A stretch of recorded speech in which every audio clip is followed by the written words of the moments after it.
Let's talk about one of the most fascinating political hide-and-seek, where Paul Biya, Cameroon's president, seems to be an undisputed champion. His month-long disappearance from the public eye is raising eyebrows, fueling rumors, and making Cameroonians feel like they're watching a mystery that never seems to get solved. Paul Biya hasn't been seen in public since September 8th. It's like he vanished after attending the China-Africa Forum in Beijing and decided not to come back. He skipped the United Nations General Assembly, a French-speaking country's summit, and probably a few important Zoom calls. This is not the first time Biya has gone MIA either. The man is 91 years old and has a history of vanishing for weeks. But now the absences are becoming more worrisome. His people are wondering, where is Paul? Some are asking if he's sick. Others think he's on one of his infamous Geneva trips. What we do know is that Biya's absence is a problem. The country's been sitting in a political waiting room, and with all the challenges Cameroon faces, armed conflict, economic problems, and separatist wars, it's like the country's driver abandoned the bus while it's still speeding down the highway. Naturally, the government is trying to play it cool, telling the people not to worry, that the president is in Switzerland, just cooling off in the alpine air. They are calling all the rumors about Biya's health pure fantasy. But then, in the classic panic mode, the government banned any discussions about Biya's health in the media. It's as if they're trying to stop people from talking about the elephant in the room by locking the room entirely. Biya has earned himself a nickname over the years, the roaming president. He loves Geneva so much that you'd think he's Switzerland's unofficial tourism ambassador.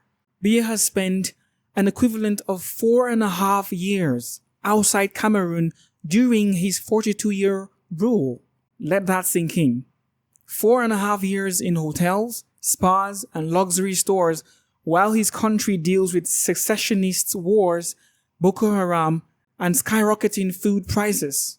This long-distance governance comes at a hefty price. According to some investigative reports, a day's stay at his favorite Geneva hotel cost about $40,000. And if you think that is a lot, just wait until you hear about the entourage that comes along with him. It's a whole production. Cameroon isn't just twiddling his thumbs while waiting for Biya to return from its Swiss vacation. The country is in serious trouble. There's the ongoing war in the English-speaking West, where separatists are pushing for an independent Ambazonia.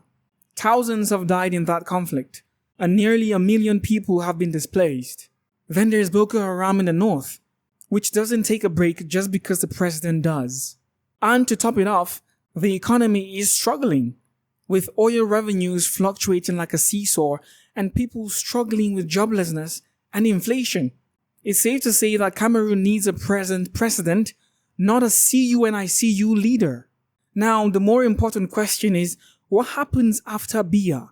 The man hasn't groomed a successor, which makes the political scene in Cameroon a potential powder keg. His son, Frank Biya, is often whispered about as the heir apparent, but the guy is about as secretive as his father.